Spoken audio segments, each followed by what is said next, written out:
Hi, everyone. Thanks for joining me once again as we conclude our series on Advent journeys. And today's journey is the journey of the wise men. And our passage of scripture today comes from Matthew 2 1 through 6. After Jesus was born in Bethlehem in Judea, during the time of King Herod, Magi from the east came to Jerusalem and asked, "Where is the one who has been born King of the Jews? We saw his star when it rose and have come to worship him." When King Herod heard this, he was disturbed, and all Jerusalem with him. And when he had called together all the people's chief priests and teachers of the law, he asked them where the Messiah was to be born. "In Bethlehem, in Judea," they replied, "for this is what the prophet has written. But you, Bethlehem, in the land of Judah, are by no means least among the rulers of Judah, for out of you will come a ruler who will shepherd my people Israel."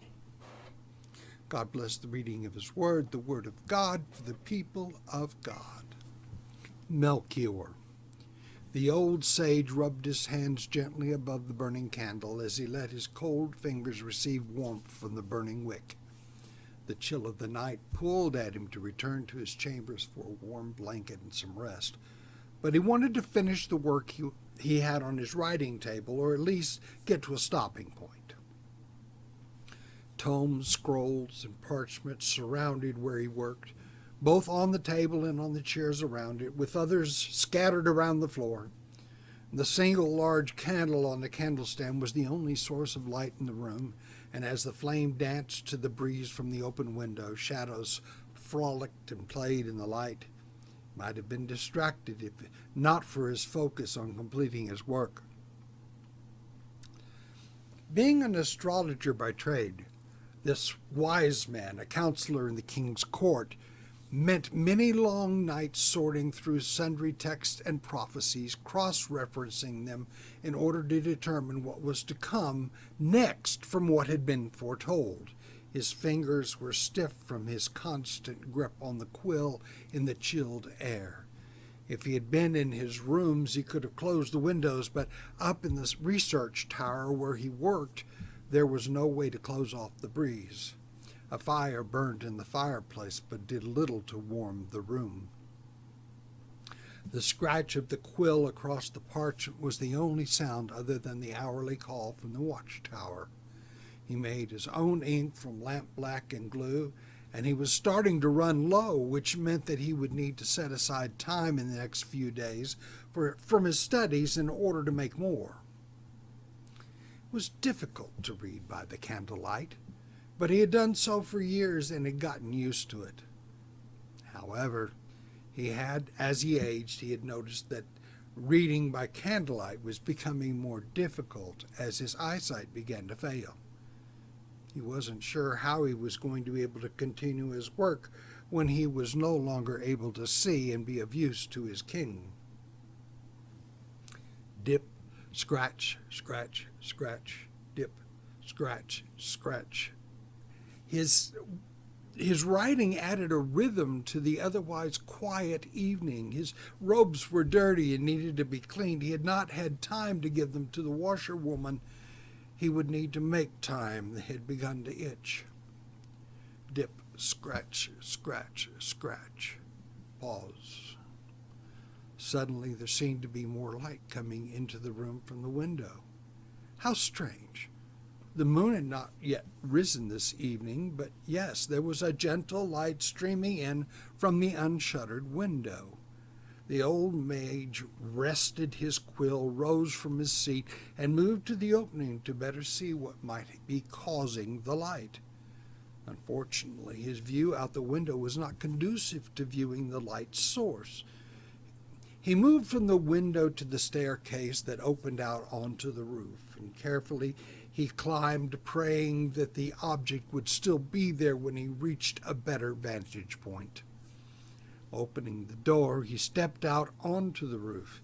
He had often come here to view the stars, sometimes to aid in his studies, and sometimes just to observe the wonder and majesty of the night sky. He looked toward the east, the direction he knew the light to be coming from, and saw it. A star, a brilliant star, one not on his astrological maps. Maybe a new star. By far it was the most brilliant light in the heavens. It radiated blue-white luminescence in all directions around it.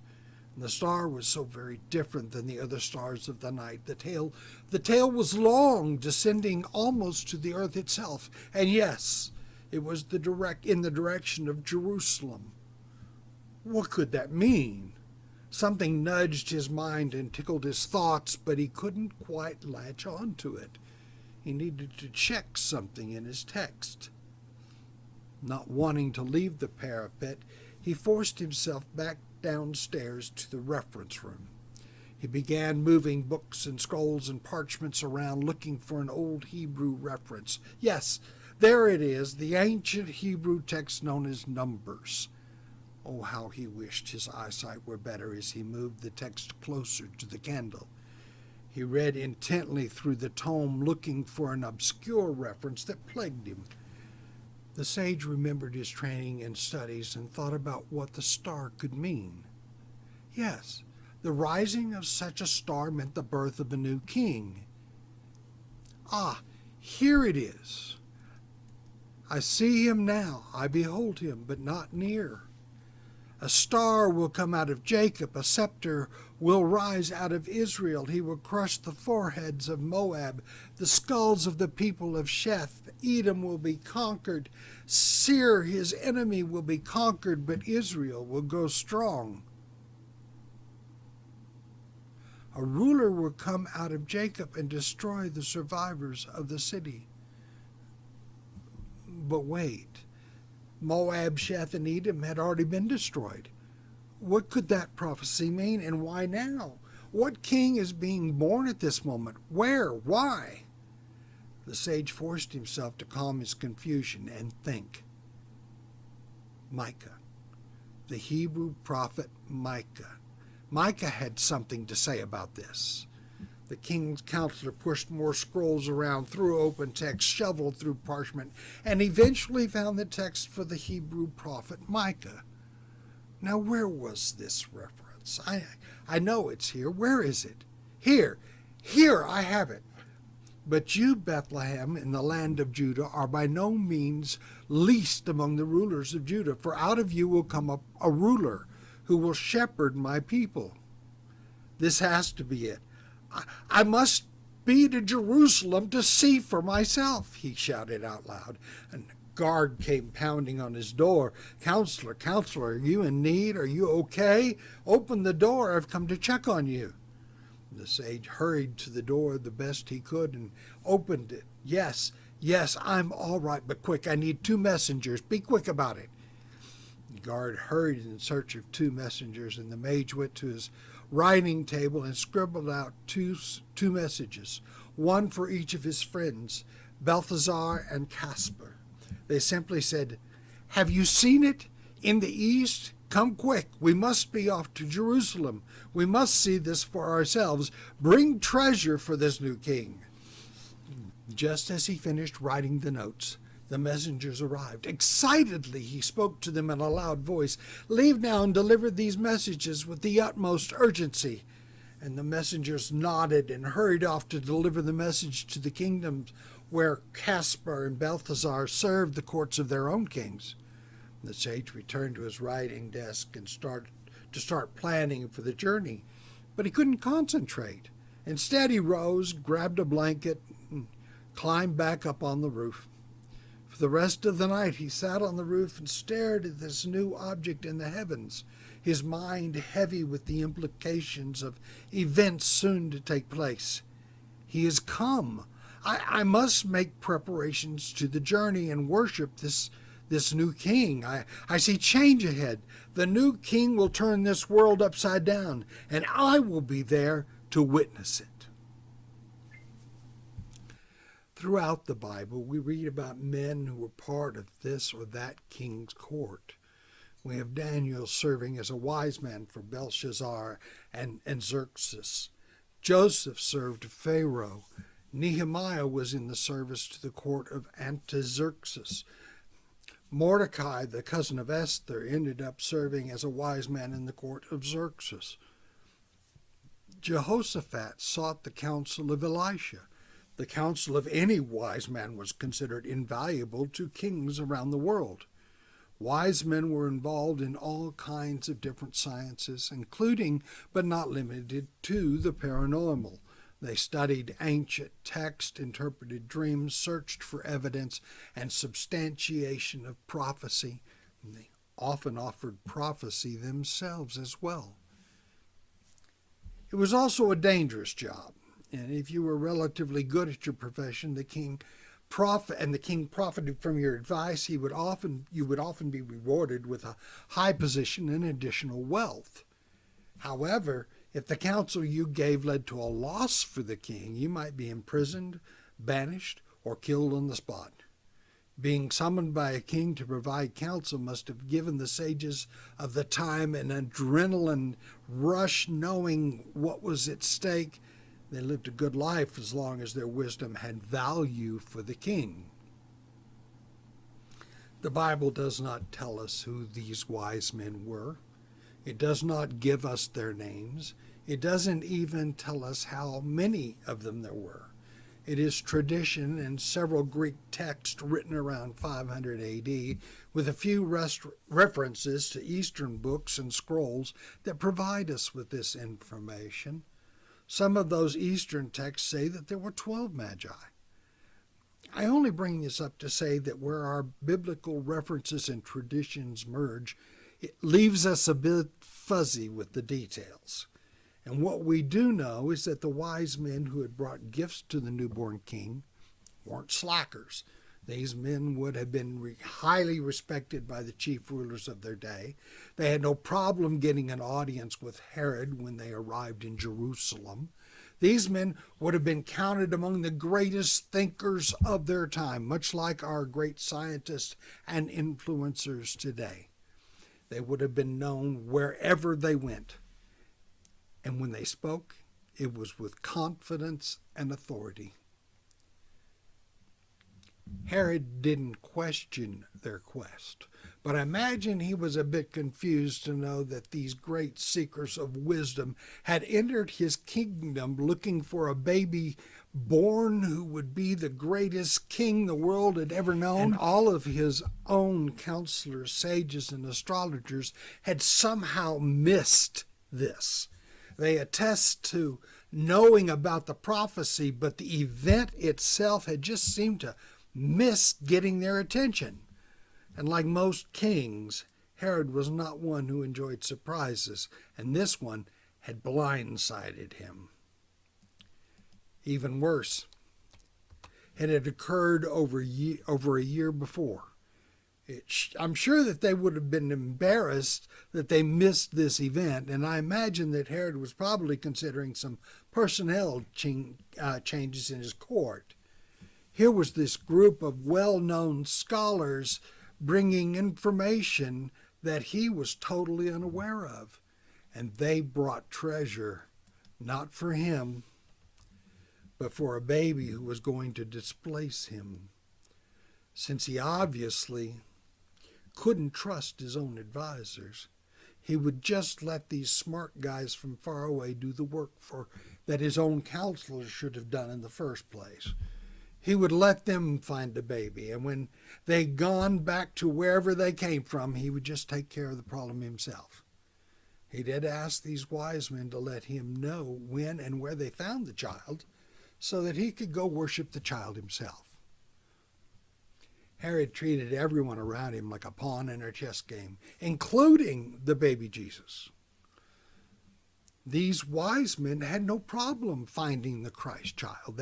They went to Bethlehem and presented themselves at the door of the house where Joseph and Mary were living. They brought gold, incense, and spices, things that would become very important to Joseph and Mary in the days ahead. We need to realize that it wasn't about the gifts as much as it was about the acknowledgement and the worship for this new king. We know that through the events in the Bible that this all occurred between 1 and 2 years after the time Jesus was born, because as soon as the wise men had experienced this moment with the Christ child, they had a dream that told them not to return to Herod, but take a different route home, which they did. At which point an angel appeared to Joseph and told him to take his family to Egypt and stay there until things were safe to come home.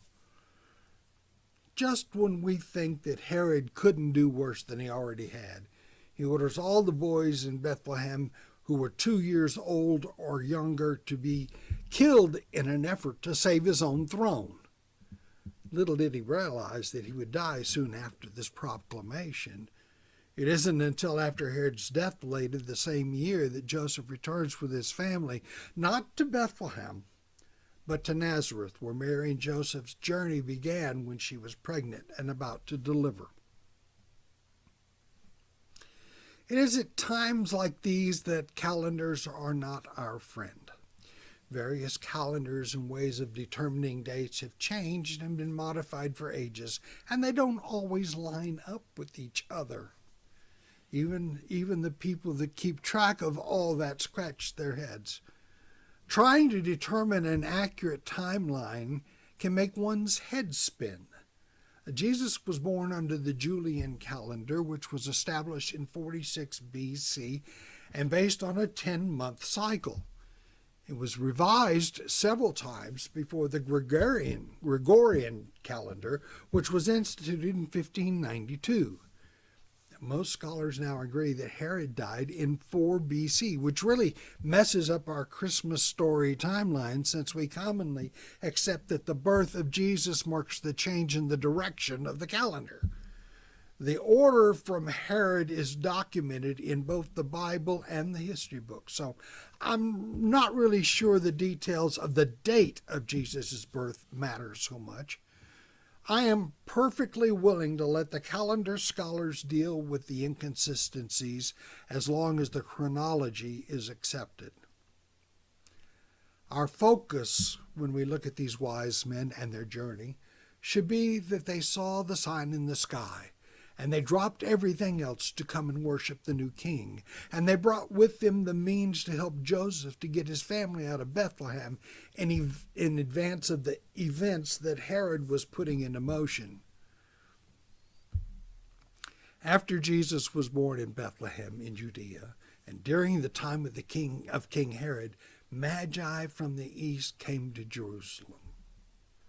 The wise men had to travel over 900 miles to get to Jerusalem, and they didn't start their journey until after the Christ child was born. Even pushing hard, Jesus would have been a small child by the time they arrived. All over the world, people chase certain events. Some travel a long distance to see a total eclipse of the sun. Others to see the eruption of a volcano or ice sheets shifting in the Arctic and the Antarctic. Then there are those who want to experience the Northern Lights or the Sargasso Straits. There are those that travel to Jerusalem or Mecca for holy days. There's a driving force among human souls to seek out certain events or visit the historical sites for those events. The wise men had the opportunity to experience this wonderful event of the arrival of Jesus Christ, even though they were not fully aware of what that truly meant. They were not traveling to see the birth of the Son of God, but to experience the ultimate worship experience of a new great king. And the star that they followed brought an element of the supernatural, the spiritual, a connection with something or someone greater than them. They weren't Jews awaiting the arrival of the Messiah. They were astrologers, prophets, scholars, and wise counselors. And although the journey was considered part of their jobs, a career-defining moment, if you will, their joy at being part of this extraordinary event must have brought them great personal joy and satisfaction. Witnessing the unfolding of prophecy is something they lived for. It was like taking a deep breath in their souls, and while their curiosity was satisfied, they experienced something far more. Even if they didn't realize it at the time, they knelt in the presence of the Son of God, the King of Kings. So what does all this have to do with us? Most of us are not considered great scholars. We don't serve in the court of a king. We don't necessarily have the wealth that these wise men had to bring as gifts to Jesus. But every human is born with the curiosity of how to connect with a greater power. There's a desire, even if we try to quash it, to seek out our Creator, even if we don't know who or what that means. There's a place in our hearts and souls that we want to fill, but we often can't figure out how. So we go searching for answers, thinking those answers are found in material things or sometimes emotions. The problem is that we believe that we know what we're looking for and put conditions on that search. We seek from an earthly perspective without necessarily understanding that the matter is actually spiritual. We think that searching for spiritual answers is foolish, a waste of our time, not something worth considering. So when we do find what we are looking for, we have a tendency to set it aside because we found it doesn't look like what we were searching for. Remember, the wise men went looking for a new king, a warrior, and what they found was a baby named Jesus. God had become flesh. But that is not what they expected. And with that knowledge in hand, we need to ask ourselves, are we looking for something physical to satisfy that emptiness in our lives? Are we looking for something that transcends the physical? Something spiritual to fill the emptiness of our hearts? Jesus came to give of himself to fill that hole in our soul, to satisfy that curiosity that drives us to look for answers concerning our Creator. And we don't have to travel to Jerusalem, Bethlehem, or Mecca to find those answers. Jesus is in our presence, waiting for us to ask him the questions and to help us step into the presence of our Creator. Are we wise enough to do that? After Jesus was born in Bethlehem in Judea, during the time of King Herod, Magi from the east came to Jerusalem and asked, "Where is the one that has been born King of the Jews? We saw his star when it rose and have come to worship him." Well, when King Herod heard this, he was disturbed, and all Jerusalem with him. And when he had called them all the people's chief priests and teachers of the law, he asked them where the Messiah was to be born. "In Bethlehem in Judea," they replied, "for this is what the prophet has written. But you, Bethlehem, in the land of Judah, are by no means least among the rulers of Judah, for out of you will come a ruler who will shepherd my people Israel." God bless you all. Amen.